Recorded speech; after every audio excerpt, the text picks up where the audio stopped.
Welcome to The Real Review on Damn Good Radio, and I am your host, Warbucks. The movie we are diving into today is Project Hail Mary 2026. Settle in, my friends. Turn down the lights, pour yourself something aged and complex, and let the outside world fade away. Tonight, we are embarking on a cinematic odyssey that demands our absolute, undivided attention. We are talking about a film that has fundamentally shifted the tectonic plates of the science fiction genre. A film that arrived in the year 2026 carrying the almost crushing weight of expectation, born from the phenomenal literary success of Andy Weir's novel and birthed onto the silver screen with a level of hype that we haven't seen since the golden age of interstellar blockbusters. When Hollywood announced they were adapting Project Hail Mary, the industry held its collective breath. How do you translate a story that is equal parts hard, uncompromising astrophysics and deeply profound, isolated human emotion? The cultural atmosphere leading up to this release was electric, fraught with a sort of desperate cinematic hunger. We, the audience, were starving for a movie that did not just treat space as a backdrop for laser battles, but as a terrifying, awe-inspiring crucible for the human soul. We wanted the isolation of 2001, A Space Odyssey, the emotional gravity of Interstellar, and the sheer, relentless problem-solving ingenuity of The Martian. And what we received in 2026 was a masterwork that not only met those stratospheric expectations, but in many ways transcended them. This is not just a movie, it is an experience. It is a grueling, beautiful, terrifying, and ultimately triumphant exploration of what it means to be alive when the universe itself seems intent on extinguishing you. Tonight, we're going to dissect this monolithic piece of cinema. We're going to tear it down to its studs, examine its cinematic DNA, and explore every shadow, every frame, and every whispered line of dialogue. So, lock in, adjust your frequencies, and prepare for a deep dive into the cosmic abyss. Damn Good Radio, your sanctuary in the static. We will be right back. Let us begin with the narrative tapestry of this film, an intricately woven labyrinth of desperation, intellect, and survival. The film opens in the near future, not with an explosion, but with a chilling, quiet realization. Scientists observe our sun, the very engine of all life on Earth, dimming. It is a subtle, insidious death sentence. This dimming coincides with the terrifying formation of a faint infrared line stretching from the sun to Venus, ominously dubbed the Petrova line. The stakes are established with a brutal clinical efficiency. This dimming will trigger a catastrophic ice age within 30 years. Extinction is no longer a theoretical concept, it is a ticking clock. To combat this apocalyptic inevitability, the world's governments, in a rare display of unified panic, bypass all bureaucratic red tape and appoint Ava Stratt, a former ESA administrator, to lead a task force. Stratt is portrayed with a chilling pragmatic brilliance. She is given full legal immunity and almost unilateral authority over the Earth's resources. When a space probe sent to investigate Venus makes the horrifying discovery that alien microbes are generating the Petrova line, Stratt wastes no time. This is where the genius of the casting comes into play. Stratt recruits Ryland Grace, a man who is not a hardened astronaut or a military hero, but a junior high school teacher and a somewhat infamous former molecular biologist. And who steps into the shoes of Ryland Grace?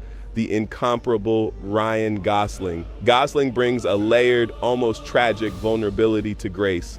He studies a sample from the Petrova line and makes the monumental discovery that it is comprised of single-celled organisms that consume electromagnetic radiation, organisms he dubs astrophage. The progression of the plot here is a masterclass in pacing.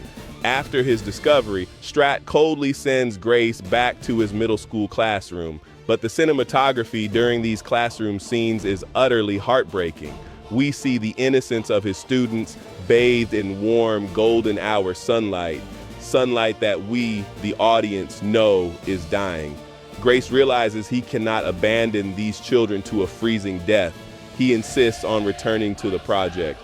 Through sheer grueling scientific deduction, he determines that the astrophage breed by absorbing energy from the sun and utilizing the carbon dioxide from Venus.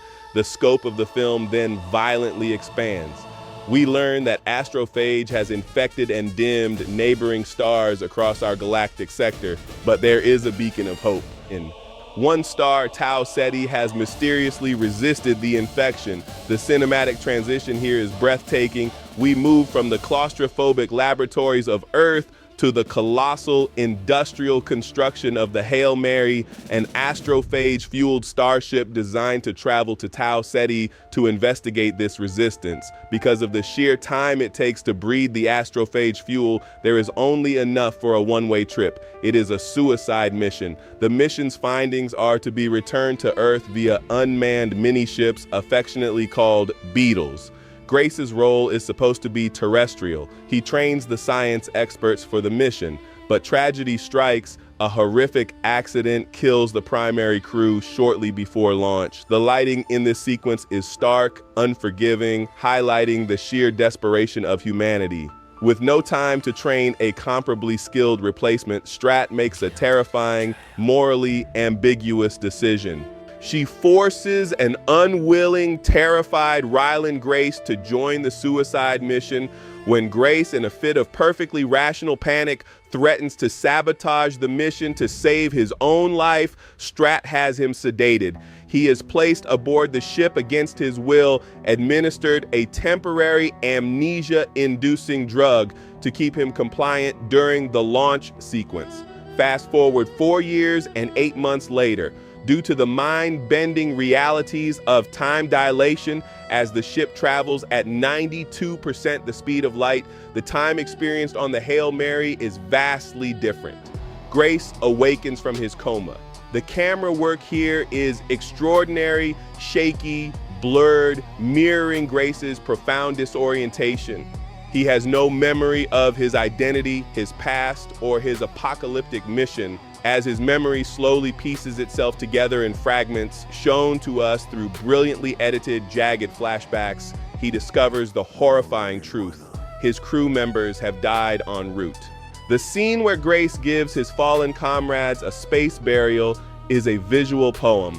Greg Fraser, the cinematographer, and let us pause to give a massive shout out to Fraser, an absolute top dog in Hollywood who has redefined the visual language of modern cinema, paints this scene with a melancholic, stark beauty. The contrast between the cold, infinite blackness of space and the fragile, brightly lit interior of the Hail Mary is staggering. Grace arrives at Tau Ceti entirely alone, carrying the weight of billions of lives. And then the film pivots from a story of isolation to one of the most profound first contact stories ever committed to film.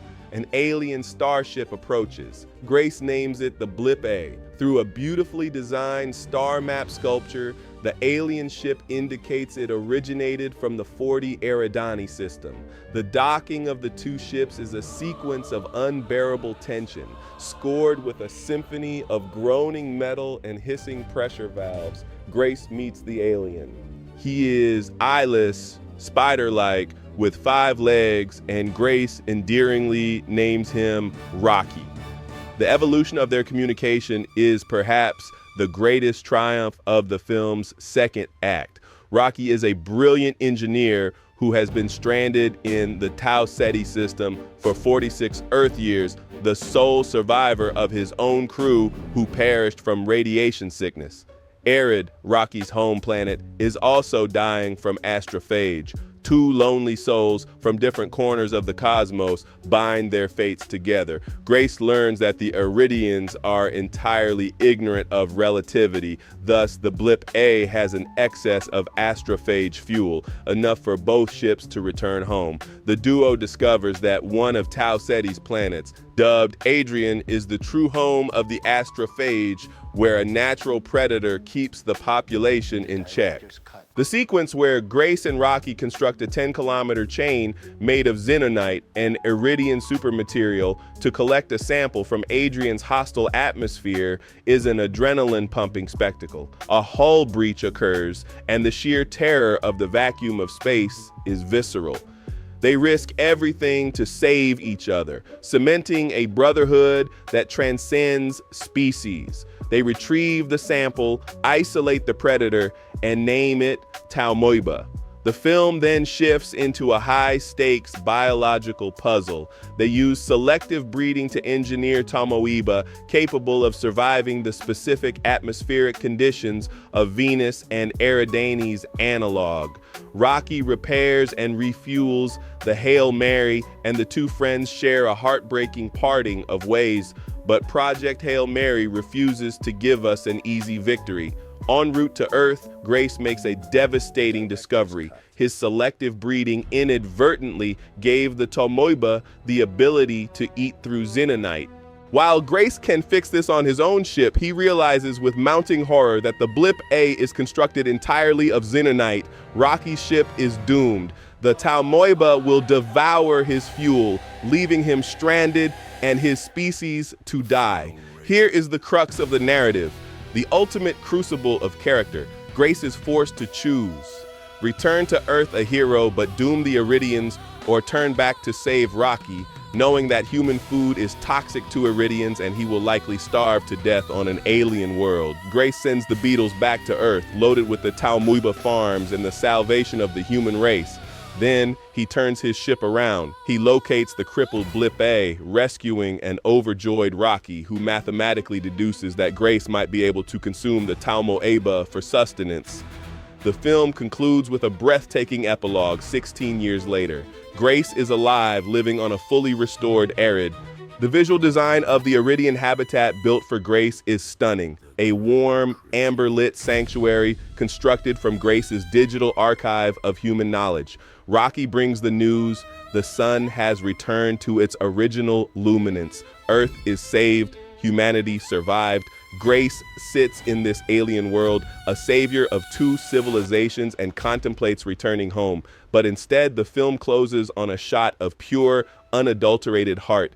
Ryland Grace, the disgraced middle school teacher, walking into a classroom to teach a group of young, eager Iridians the wonders of science. Let us strip away the xenonite, the astrophage, and the relativistic physics for a moment.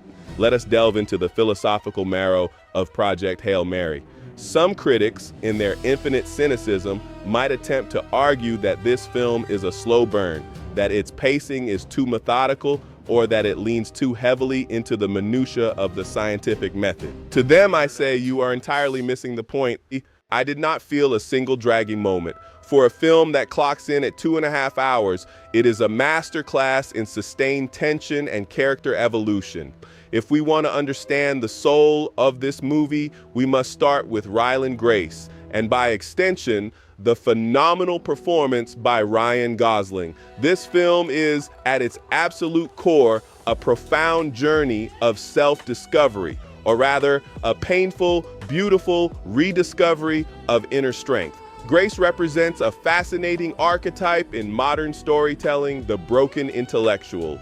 We get the distinct impression that at one point in his past, Grace possessed a fierce, unrelenting belief in himself. He was a trailblazer, but when the scientific community turned its back on him, when he was fired and exiled to the academic wilderness of a middle school science classroom, it shattered his foundation.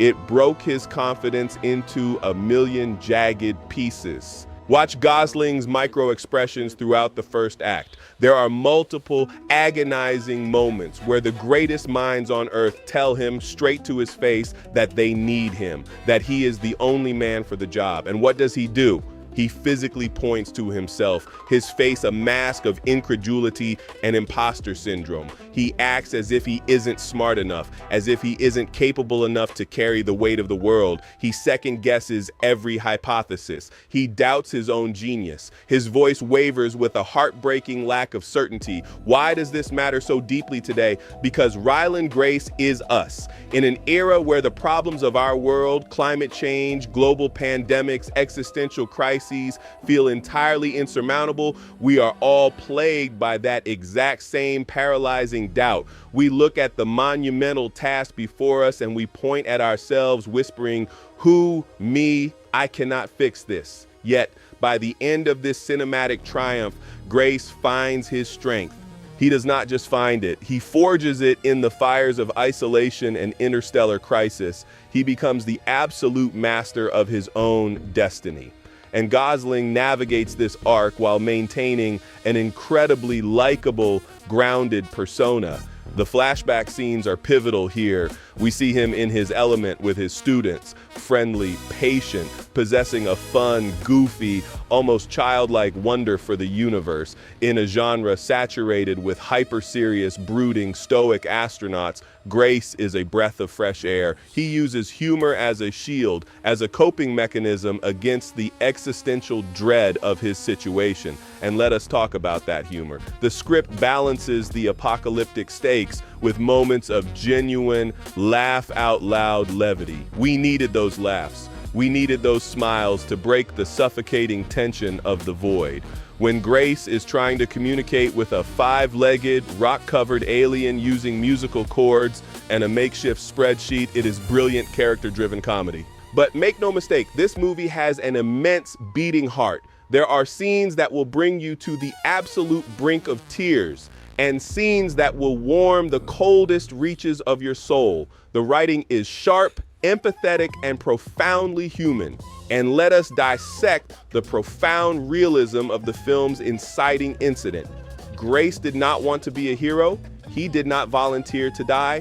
When faced with the ultimate sacrifice, his instinct was self-preservation. That is arguably the most realistic depiction of humanity in the history of science fiction. The government had to physically force him, sedate him, and kidnap him to save the world. The film asks a terrifying sociological question. If humanity's survival depended on one specific person dying, and that person said no, what is the moral imperative? Do we strip away an individual's rights to save the collective? Grace has to wake up millions of miles from home and come to grips with the fact that he was sacrificed against his will. The way he processes that trauma moves past his justifiable rage and chooses to save a universe that betrayed him. That is the true definition of heroism.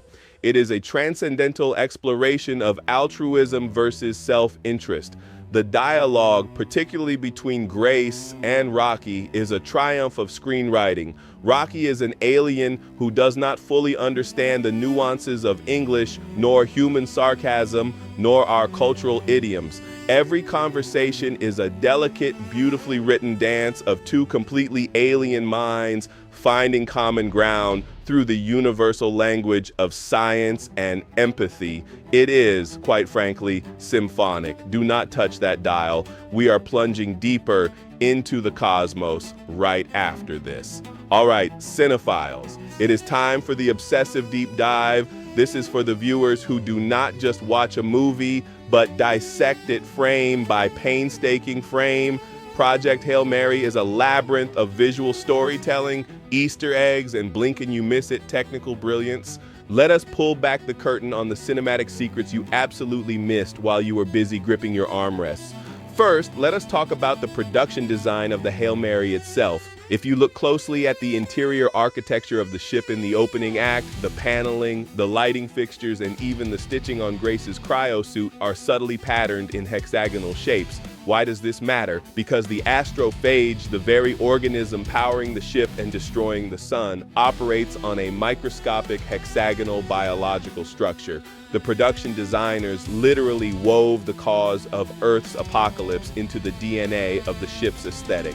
It is a brilliant subconscious visual cue that Grace is living inside the belly of the beast. Now, focus on the sound design of Rocky's speech. The Iridian language is conveyed through musical chords, but the sound engineers did not just smash piano keys.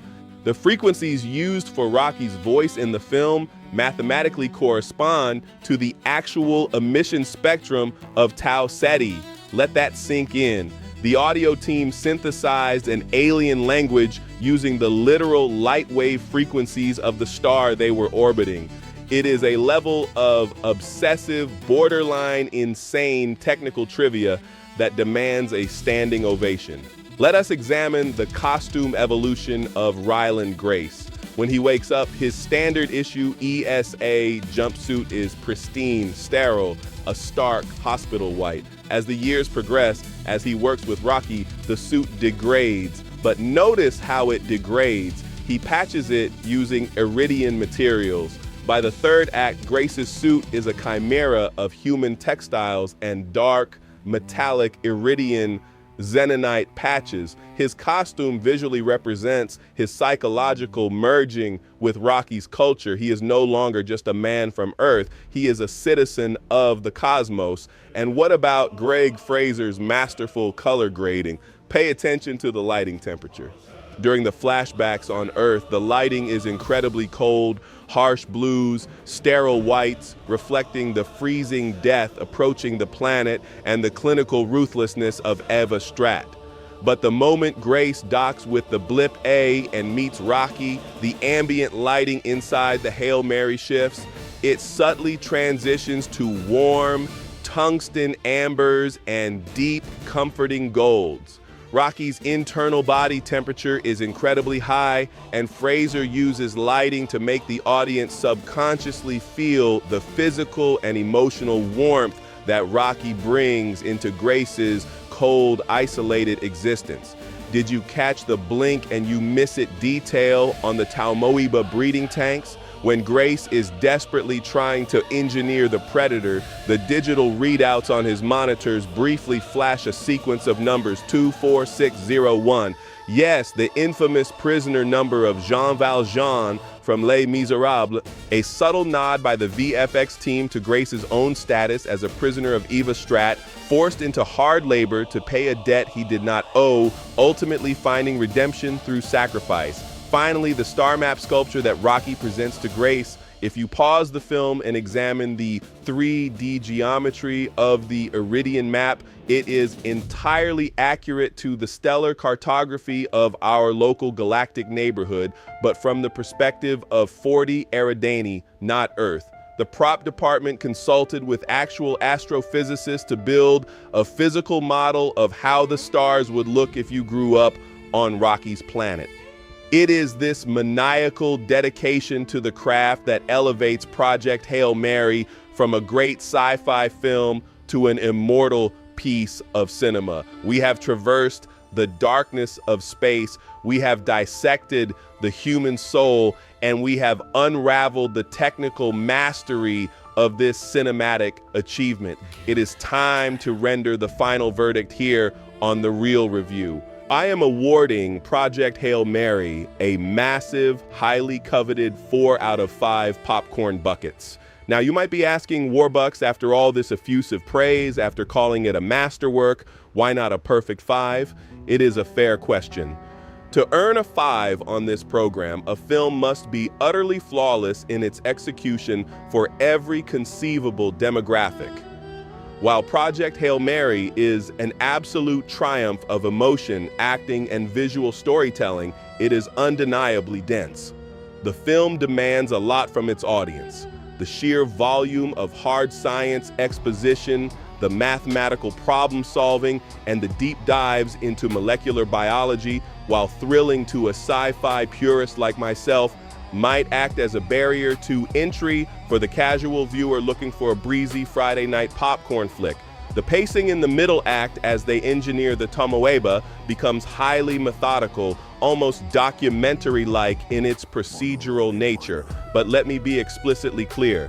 That 4 out of 5 is a badge of absolute honor. When you compare this film to other titans of the genre, your Gravity, your Arrival, your Blade Runner 2049, Project Hail Mary stands shoulder to shoulder with the giants. It takes the grueling, isolated survival mechanics of The Martian and infuses it with a sweeping interspecies emotional resonance that is simply unmatched. It balances profound existential dread with the beautiful, goofy optimism of a middle school science teacher.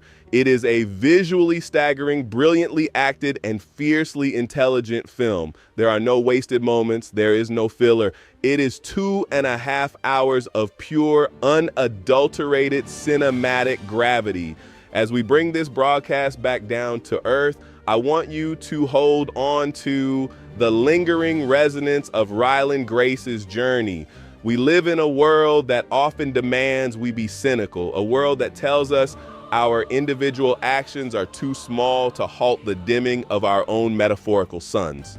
But Project Hail Mary is a blazing, defiant reminder that ingenuity, empathy, and the courage to face the unknown can literally light up the universe. Whether you are staring down an impossible deadline, fighting a personal battle of imposter syndrome, or just trying to find a way to communicate across the vast divides that separate us, remember the middle school teacher who befriended a spider alien and saved two worlds.